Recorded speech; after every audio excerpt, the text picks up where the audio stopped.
Imagine a world where vampires were never seductive, never mysterious, never romantic.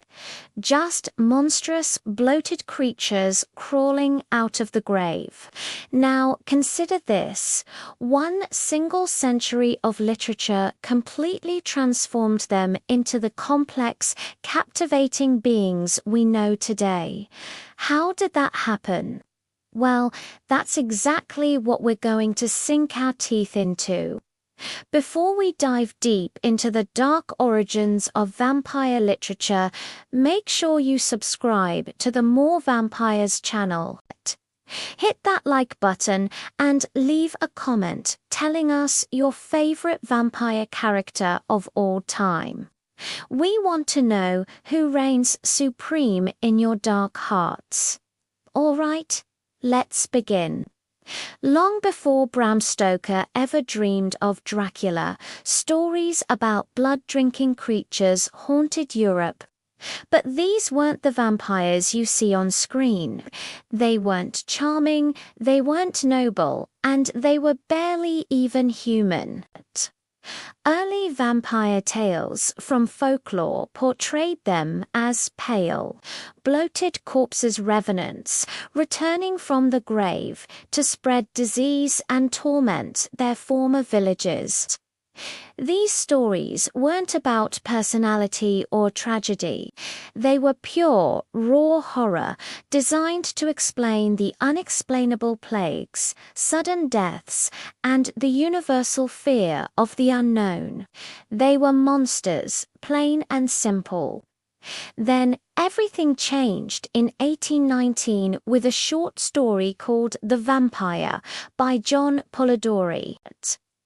This single story gave birth to the gentleman vampire, Polidori, created Lord Ruthven, a cold, aristocratic vampire who was heavily inspired by the infamous poet Lord Byron himself. For the very first time in literature, the vampire was elegant, manipulative, cultured, and dangerously charming. Lord Ruthven wasn't just a monster. He was a predator hiding in plain sight, using his status and charisma to move through high society and select his victims. This story set the foundation for the entire modern vampire archetype. Without Lord Ruthven, characters like Dracula, Lestat, or even Edward Cullen might never have existed. The monster had officially put on a suit and tie. Over 50 years later, in 1872, another landmark story appeared. Sheridan Le Fanu's Carmilla.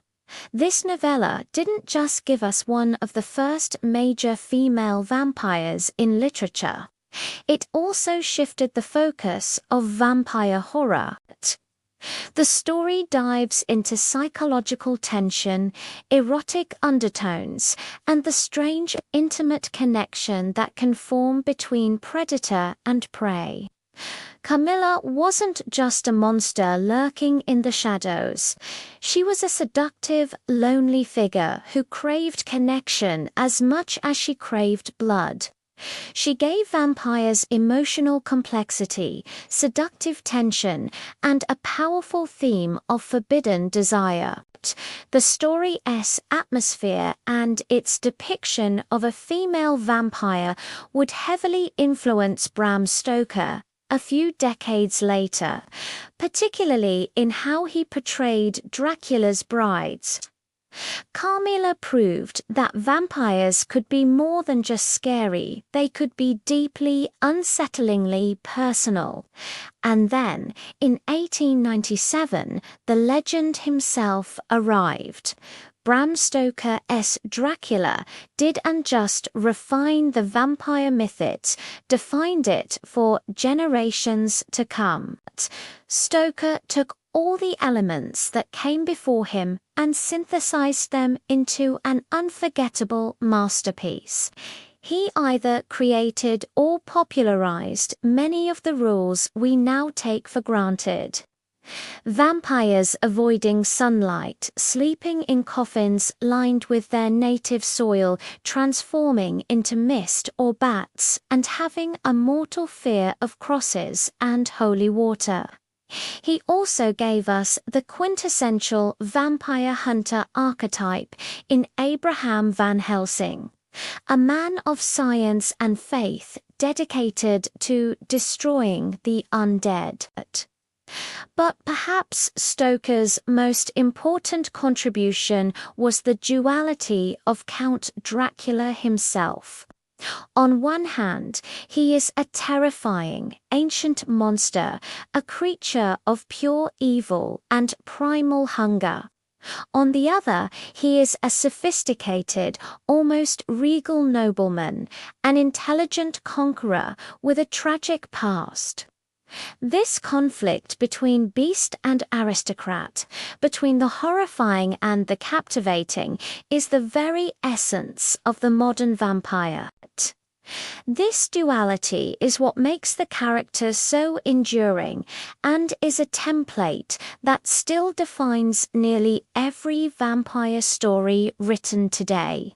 So, how did this trio of classic literature, the vampire Carmilla and Dracula, shape the vampires we see in modern books, movies, and shows?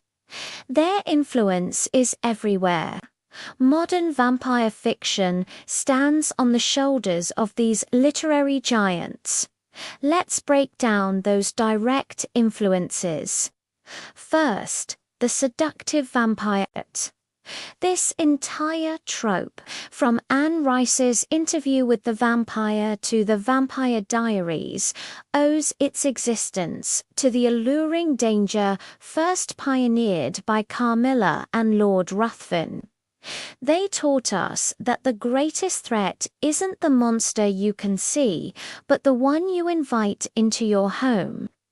Next, the tormented immortal. This is the vampire burdened by their own existence, wrestling with their conscience.